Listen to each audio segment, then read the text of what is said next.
suis tellement content de l'avoir avec nous, lui. Père Jean-Luc Tremblay. Puis là, je le regarde, puis là, je cherchais la table, puis OK, elle est là, la table. OK, c'est bon. La table en métal, s'il y a du monde qui peut me l'approcher ici, s'il vous plaît. Il va vous parler du Vatican II, du dialogue interreligieux à Assise avec Jean-Paul II, celui qui a créé ça, dans le fond. C'est un événement spécial parce que ça a été quand même une graine plantée dans notre esprit, à moi et ma femme, cette chose-là, cette merveille, lumière qui est arrivée à ce moment-là où ils ont décidé de se rassembler tous les dignitaires. Alors, je vous laisse avec Père Jean-Luc Tremblay de Saint-Anne-de-Beaupré qui est là avec nous. C'est un honneur de l'avoir. On l'applaudit, mesdames et messieurs. Merci.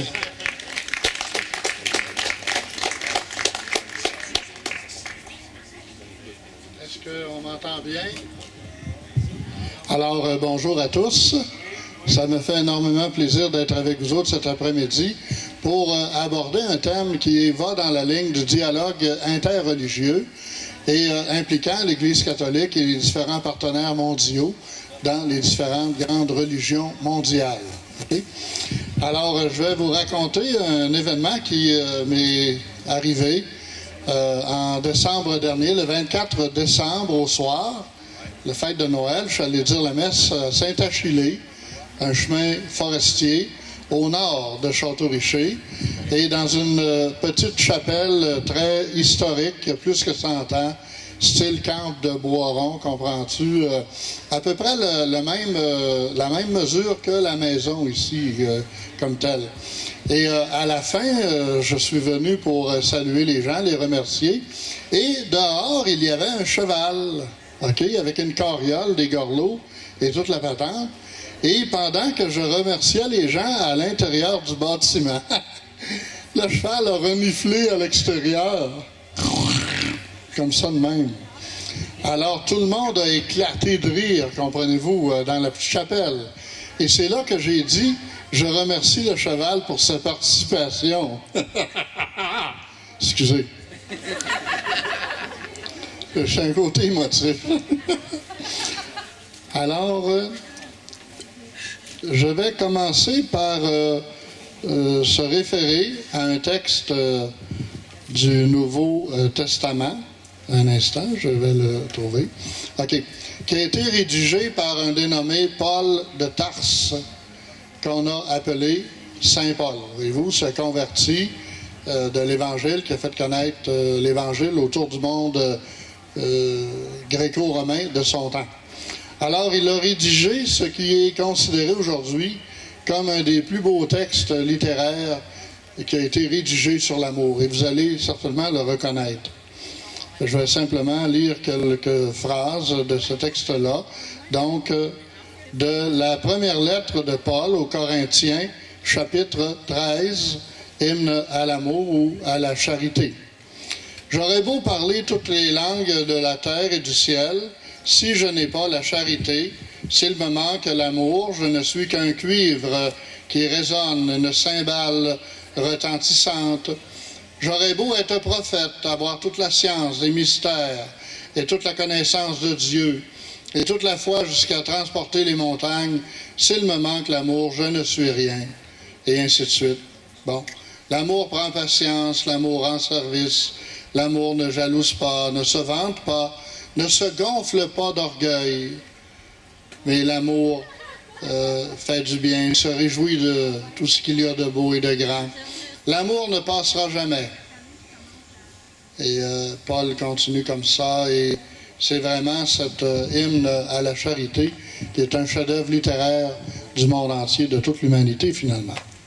Alors j'ai voulu commencer avec ce texte de Paul pour vraiment nous situer tous et chacun dans le dialogue interreligieux, dans la ligne du respect de l'autre, de l'accueil de l'autre, tel qu'il est, sans avoir la volonté de le changer, de le récupérer, de le ramener à notre conception des choses.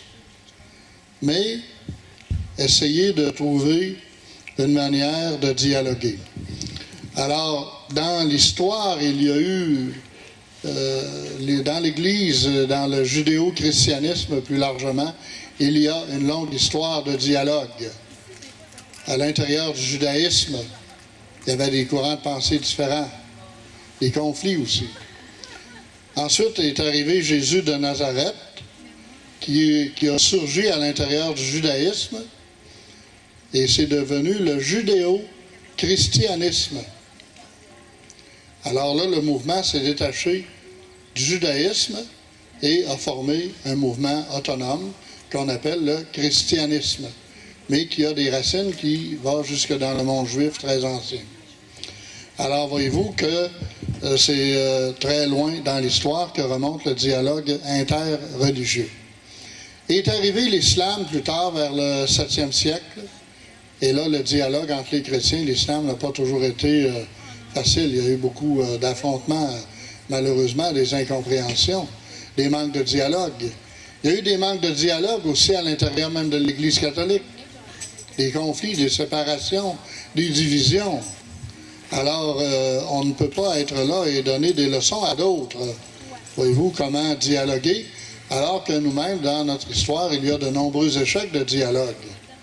Et on doit apprendre de ces échecs-là. Mais on a la tête dure et ça prend du temps de comprendre le message que la vie nous envoie à travers différents événements.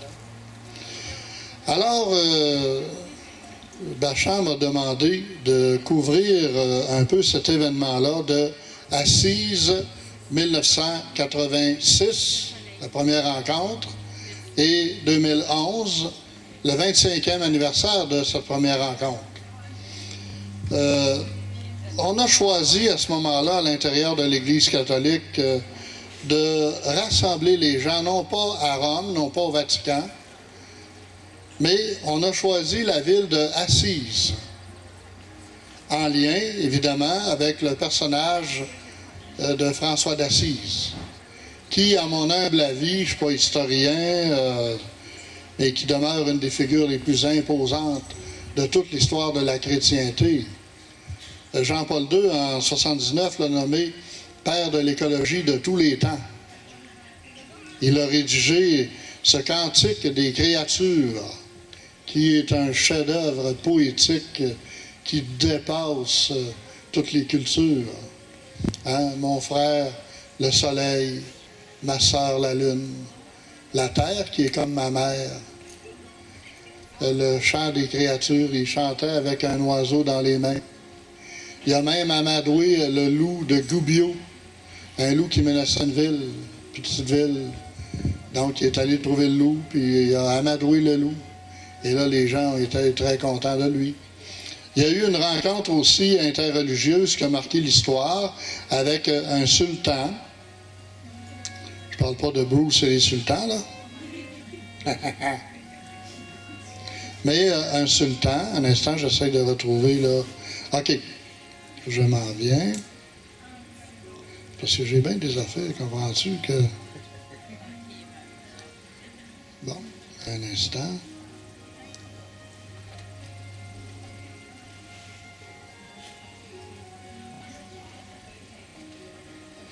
OK.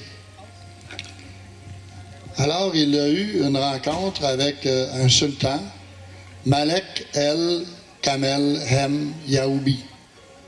Donc, ça a été une rencontre historique et une rencontre très, très cordiale. Et le sultan a reconnu en François d'Assise un homme rempli d'humanité et aussi de grande foi. Et il a très, très bien traité François d'Assise. Et François d'Assise a eu un très, très bon contact avec lui, alors qu'on était rendu à son époque à la 5e croisade. Donc, c'est une volonté armée du monde chrétien de reprendre le contrôle des lieux saints, qui étaient un peu contrôlés ou menacés par les gens de la foi musulmane. Et François d'Assise, à l'encontre d'une multitude de personnes, s'est opposé à cet effort armé contre les musulmans. Parce qu'il s'est dit, les musulmans, il faut aller à la rencontre d'eux et les accueillir tels qu'ils sont, pour qu'eux aussi puissent nous accueillir tels que nous sommes. Et sur cette base-là, bien créer un nouveau rapport, non pas dans la ligne d'un affrontement, mais dans la ligne d'une compréhension mutuelle. Et il a beaucoup insisté sur les manières de traiter avec les autres, les gens qui ont d'autres valeurs, d'autres systèmes de pensée philosophiques et autres. Et on pourrait aussi faire l'histoire des papes qui ont qui ont précédé Jean-Paul II. D'abord, le pape Jean XXIII, hein, le petit gros là, avec le néon un peu, là, vous vous souvenez, là, bon, Jean XXIII. Alors, lui a été élu pape en 58 à la mort du pape Pie XII. Et comme il a eu une expérience cosmopolite, eh bien, il était très bien placé pour être en relation avec les autres. Et c'est lui qui a eu l'idée de démarrer le Concile Vatican II, qui a été, à date, le plus grand concile œcuménique de tous les temps de l'histoire de l'Église catholique, qui a rassemblé le plus grand nombre d'experts, qui a rassemblé des gens des confessions chrétiennes, c'est une première de tous les temps, qui a accueilli des observateurs également de d'autres religions mondiales, un événement qui ne s'est jamais produit dans l'histoire des conciles de l'Église catholique. Donc, une volonté de s'ouvrir au monde. Les deux précédents conciles, qui ont été le concile de Trente, en Italie, Trente, qui est le nom d'une ville, se situaient vers les années 1560 environ. Ça prendra un expert pour nous dire les dates, là. Le concile s'est échelonné sur une période de 18 ans et a été un concile réactionnaire, disons, ou en réaction avec la montée du protestantisme, avec Luther et Calvin, les deux pères de la réforme protestante. Alors, ça brassait à l'intérieur de la chrétienté.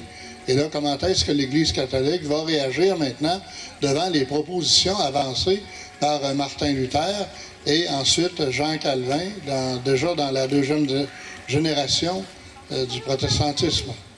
Alors, comment on va réagir? Donc, le Concile de Trente.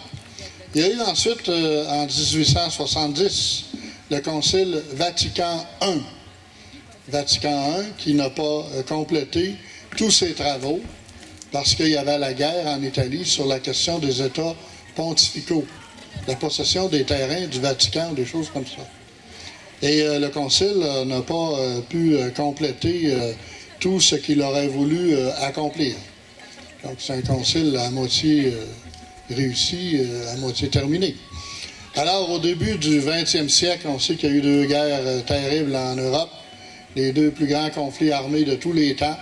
La Première Guerre mondiale, 14-18. D'ailleurs, on souligne en 2014 le 100e anniversaire du début de cette terrible guerre. La deuxième, 39-45, qui a été, de loin, le plus grand conflit armé planétaire de tous les temps. Et l'Italie étant embarquée dans le conflit et le Vatican également entraîné dans toute cette histoire-là. Et ce serait très complexe d'en démêler toutes les archives. D'ailleurs, 50 ans après les événements, les archives secrètes, ce qui était la correspondance secrète, eh bien, peut être travaillée par les historiens qui peuvent avoir accès aux documents. Et Pie XII, qui était le pape du temps, parlait un allemand impeccable. Donc, il était capable d'écrire en allemand, de correspondre, parce qu'il y avait les évêques allemands aussi qui étaient là. Il y avait les catholiques aussi en Allemagne. Donc, comment est-ce qu'on réagit? Est-ce qu'on tape totalement sur Hitler en faisant tuer 2500 000 personnes? Donc, voyez-vous, comment on va gérer la crise? Et il y a eu des documents extrêmement importants. L'Église a condamné l'idéologie nationale socialiste, le nazisme, et donc ça a été des événements effroyables. Donc la première partie du 20e siècle n'était pas propice à un concile, voyez-vous. Et là, on arrive dans les années 60, puis XII meurt en 58, arrive Jean XXIII, débute à l'âge de 78 ans. Tout le monde s'est dit, bien, c'est un pape de transition. Il est là pour tenir le flambeau jusqu'à temps qu'on ait un autre. Mais il a surpris tout le monde en lançant l'idée d'un concile œcuménique mondial. Et là, ça a fait, comme on dit en québécois, fréquer pas mal de monde. Ils ont dit, là, les gens, à l'intérieur de l'organigramme du Vatican, ont dit, bien, il ne faut pas perdre le contrôle là, vis-à-vis l'épiscopat mondial qui est en montée.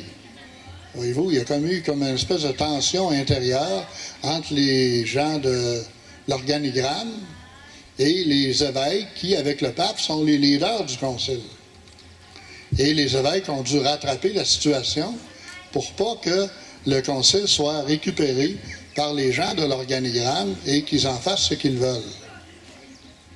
Mais ça s'est bien passé diplomatiquement, mais ça a réussi à bien évoluer. Donc, Jean 23. Jean 23 est mort avant la fin du concile. C'est rare dans l'histoire de l'Église qu'un pape est mort avant de compléter le concile. Alors, pendant la vacance du siège, comme on dit, bien, les travaux du concile ont été arrêtés temporairement. Et là est arrivée l'élection de Paul VI, le cardinal Montini, l'archevêque de Milan.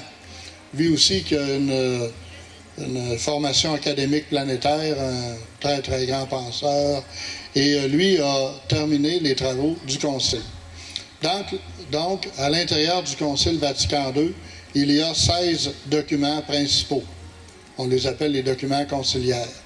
Mais tous les documents n'ont pas la même hauteur. Donc, il y a des constitutions dogmatiques, il y a des déclarations, il y a des affirmations. Et le document sur lequel je vais maintenant dire quelques mots est une déclaration. Pourquoi on fait une déclaration? Parce que la déclaration, avec le temps, peut être mise à jour plus facilement qu'une constitution dogmatique, qui, elle, va chercher plus loin les racines. Et là, c'est vraiment... tu ne peux pas faire virer ça à gauche comme à droite. Là. Voyez-vous, c'est plus stable, ça a des racines plus loin et ça projette les choses plus loin. Tandis qu'une déclaration est plus liée à des circonstances du temps et qui peuvent, par la suite, être bonifiées et mises à jour. Donc, cette déclaration sur les relations de l'Église avec les religions non chrétiennes s'appelle en latin Nostra Aetate. Alors, elle a été votée et approuvée. Il y a 2221 évêques qui ont voté pour, 88 contre. Donc, elle a passé le cap très majoritaire et elle a été promulguée le 28 octobre 1965 par le pape Paul VI. Donc, Nostra Aetate, ce qui veut dire « à notre époque ». Donc, la déclaration porte le nom des premiers mots du texte, voyez-vous. Donc, c'est à ce moment-là que l'Église veut vraiment se situer dans le 20e siècle, dans un autre paradigme qui a peut-être existé auparavant. On vient d'avoir 2 guerres mondiales. On découvre que les liens entre les leaders, les différentes religions sont plus proches que jamais. Le monde devient un village, voyez-vous, un village global. Et là, bien, attention, ce qu'on dit à un endroit, dans quelques instants, est propulsé à l'échelle planétaire. Les documents sont archivés très longtemps aussi. Alors, c'est à ce moment-là qu'on a voulu comme repartir les relations avec un nouveau souffle, une nouvelle approche. Une nouvelle approche, mais qui se situe dans la ligne du passé, mais une mise à jour pour ouvrir des sentiers nouveaux, des contacts nouveaux, se rencontrer d'abord comme des êtres humains, en recherche du bonheur, en recherche du sens de la vie, comme des bâtisseurs aussi d'une humanité plus juste, plus humaine, plus respectueuse de l'environnement. L'environnement qui est un des plus grands défis de tous les temps là, actuellement. Là, hein? On le voit avec les calottes polaires, là, la fonte des glaciers, etc. Donc, c'est pourquoi un type comme François d'Assise arrive très bien dans le décor pour nous inspirer sur les valeurs écologiques. Donc, avec tous les nouveaux moyens de communication, comment est-ce que nous allons envisager maintenant le dialogue de l'Église catholique vis-à-vis le judaïsme, le peuple juif, vis-à-vis de l'islam et vis-à-vis également des religions mondiales, l'hindouisme, le bouddhisme et les autres groupes également qui gravitent un peu autour de ces religions extrême-orientales. Et après Paul VI est arrivé le pape Jean-Paul Ier, qui a eu un pontificat de 33 jours, un des plus courts de tous les temps. Et ensuite, en 16 octobre 1978, une surprise totale, le cardinal arrive en haut de Saint-Pierre de Rome, Habemus Papam, il y a 200 000 à 300 000 personnes sur la place Saint-Pierre de Rome. C'est vu par 1,5 milliard de personnes à travers le monde. Là, on va apprendre maintenant qui sera le prochain pape. Il y en a qui ont le shake pas à peu près hacké. Il y a des gageux, il y a eu toutes sortes d'affaires. Alors, le cardinal nomme Habemus Papam en latin, cardinal Karol Wojtyła, Pologne, Cracovie. Alors, ça a été la surprise totale. Il était absolument imprévu. Et là, les Polonais ont commencé à comprendre que c'était leur cardinal. Et là, on voyait des drapeaux polonais s'agiter sur la place Saint-Pierre. Toute la meute des journalistes se garochait vers eux autres pour avoir leur première réaction. Mon Dieu, un pape qui vient d'un pays communiste, premier pape polonais de tous les temps. Il prend le nom de Jean-Paul II, donc il veut se situer dans la ligne de Jean XXIII et de Paul VI, les deux prédécesseurs. Donc, il prend un nom composé, Jean-Paul II. Et Jean-Paul II va poser des gestes interreligieux et œcuméniques d'abord aussi à l'intérieur du christianisme que jamais aucun pape avant lui n'a fait. Il a été le premier pape de tous les temps à entrer dans une église luthérienne à Rome. Imaginez-vous, là, c'est comme marcher sur la Lune. Là. Pour nous, à l'intérieur de l'Église catholique, c'est l'équivalent à Man on the Moon. Okay? Premier pape à entrer dans une église luthérienne. Premier pape aussi à entrer dans une synagogue. Ça aussi, ça a été filmé, épluché, les discours, qu'est-ce qu'il va dire, la Shoah, l'Holocauste des Juifs, le rôle des chrétiens dans ça, dans l'Europe du temps. Alors, comment est-ce qu'il va se situer? Lui, c'est un Polonais, il a subi la guerre, il a subi l'invasion nazie, le ghetto de Varsovie. Alors, toute la gamique, voyez-vous. Donc, comment est-ce qu'il va réagir? Quel discours qu'il va faire maintenant dans une synagogue juive? Alors, on a son discours qui est archivé, je ne l'ai pas ici, mais il a quand même fait un discours important. Premier pape aussi de tous les temps à entrer dans une mosquée. Ça ne s'est jamais vu. Entrer dans une mosquée. Et là aussi, qu'est-ce qu'il va dire, qu'est-ce qu'il va faire, qu'est-ce qu'il fera, qu'est-ce qu'il ne fera pas, qui seront les gens autour de lui. En tout cas, voyez-vous que c'est négocié, ces choses-là, avec beaucoup de discernement et de précision. Est-ce que le pape va enlever ses souliers dans le temple? Enfin, voyez-vous, toutes sortes de choses comme ça. Et il a eu aussi, Jean-Paul II, des contacts avec des gens qui sont dans les religions extrême-orientales, bouddhistes. Il a fait un voyage au Japon. Il est entré dans un temple bouddhiste au Japon. C'est la première fois qu'un pape de tous les temps entrait dans un temple bouddhiste. Imaginez-vous le feeling, le décor que ça peut faire. Aussi, il a eu des contacts extrêmement fructueux avec le Dalai Lama, qui, lui, a été fait prix Nobel des Nations Unies pour la paix. Et donc, il a été reçu au Vatican plusieurs fois, malgré la colère de la Chine vis-à-vis du Vatican, qui accueillait si facilement le Dalai Lama, voyez-vous. Les situations politiques, le Tibet, la Chine qui veut tenter de contrer la volonté d'indépendance du Tibet, Jean-Paul II qui ouvre ses bras et qui accueille, et l'accolade, vous auriez dû voir l'accolade inouïe entre Jean-Paul II et le Dalai Lama. C'est un accolade extraordinaire qui a fait le tour de la planète. Et lorsque Jean-Paul II est mort en 2005, il y a plusieurs personnes de foi extrême-orientale, bouddhistes, hindouistes également, qui ont été priés tout près du cercueil de Jean-Paul II. Et on les reconnaissait très bien sur les vidéos parce qu'ils portaient des vêtements très colorés. Alors on se disait, bien mon Dieu, c'est des gens extraordinaires, véritablement. Il y a eu 7 millions de monde qui se sont rendus à Rome pour la funéraille de Jean-Paul II. On atterrissait à Francfort en Allemagne, on prenait le train pour se rendre jusqu'à Rome. Et l'aéroport était bondé, c'est inimaginable. Ils ont fait venir des policiers de d'autres pays également pour assurer la circulation dans la ville de Rome. Alors Jean-Paul II a eu un rôle extraordinaire et il y a eu à ce moment-là, en 86, la rencontre de Assise. Alors, première rencontre du genre de tous les temps. Donc Jean-Paul II qui accueille les représentants des différentes grandes religions mondiales à Assise.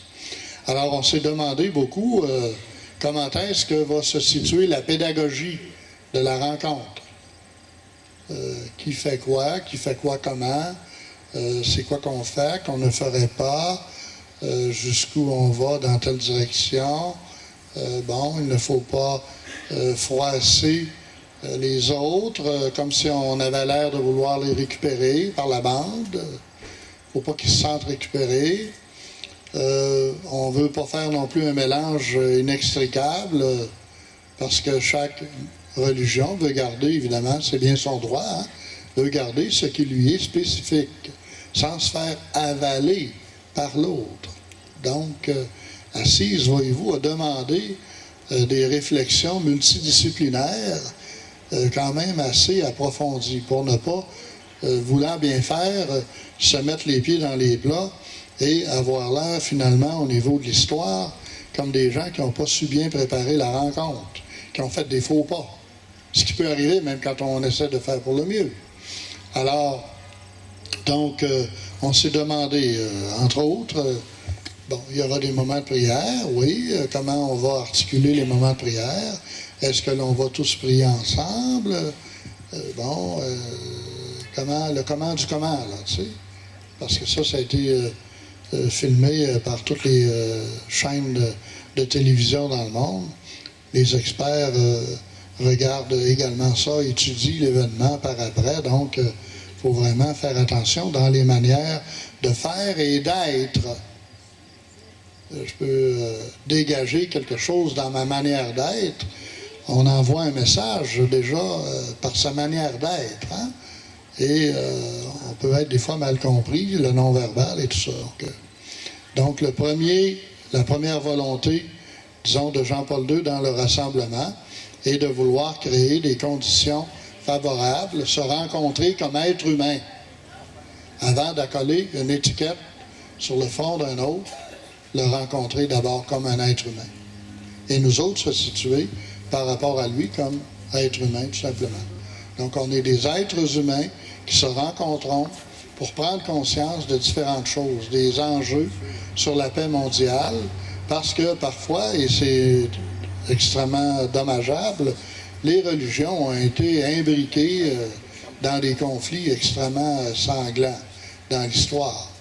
Donc, comment éviter de répéter le passé, hein, et ne pas avoir l'air d'un inquisiteur, ne pas avoir l'air de quelqu'un qui récupère les autres. Donc, il y a eu des moments de jeûne également dans la rencontre de Assise. Jean-Paul II a rencontré individuellement les principaux leaders et ça a été vraiment des rencontres extrêmement cordiales. Les archives vidéo nous le montrent, puis les discours, les textes écrits, des différents représentants également qui ont salué Jean-Paul II. Et donc, ça a été un événement très, très bénéfique et qui a eu des suites. Parce que là, quand on se rencontre comme être humain, hein, on le voit, nous autres, et je fais attention pour ne pas dépasser la limite de temps, vous me le direz, là. J'ai des amis Facebook. On va taper sur le clavier, on se parle. Mais c'est jamais aussi impressionnant que de se rencontrer en personne. Comme ici, j'ai rencontré un ou l'autre de mes contacts Facebook. C'est jamais comme se voir Hein, donc, la rencontre entre les humains, il faut qu'elle soit vraiment tangible pour qu'elle puisse avoir du sens et avoir des suites positives. Donc, ça a été un peu ça l'idée de Assise en 86 et en 2011, ça a été le 25e de l'événement. Et là, on essaie de voir quelles pourraient être les suites de ces deux événements. Alors, je termine comme ça en vous saluant, en vous remerciant également de votre audition. Le mot audition, des fois, peut être piégé. Excusez. Parce que tout le monde emploie ce mot, des fois, dans tous les sens. Alors, on vous remercie, puis on vous souhaite une très bonne fin d'après-midi. On se dit, au fond, à la prochaine. Et soyez toujours les bienvenus à Saint-Anne-de-Beaupré, où je me trouve, et vous serez toujours les bien reçus. Merci beaucoup. Juste 2-3 secondes, simplement pour dire que Jean-Paul II, dans l'Ouest canadien, quand il est venu en 84, il est entré dans une tente amérindienne. Alors, ça a été un événement aussi, vraiment, là, avec des vêtements. Il a porté des vêtements amérindiens. Alors, c'était assez spécial là, de voir le décor. Il avait porté le bâton aussi dans ses mains à Vancouver. Il a fait ça, oui. Exactement. Merci.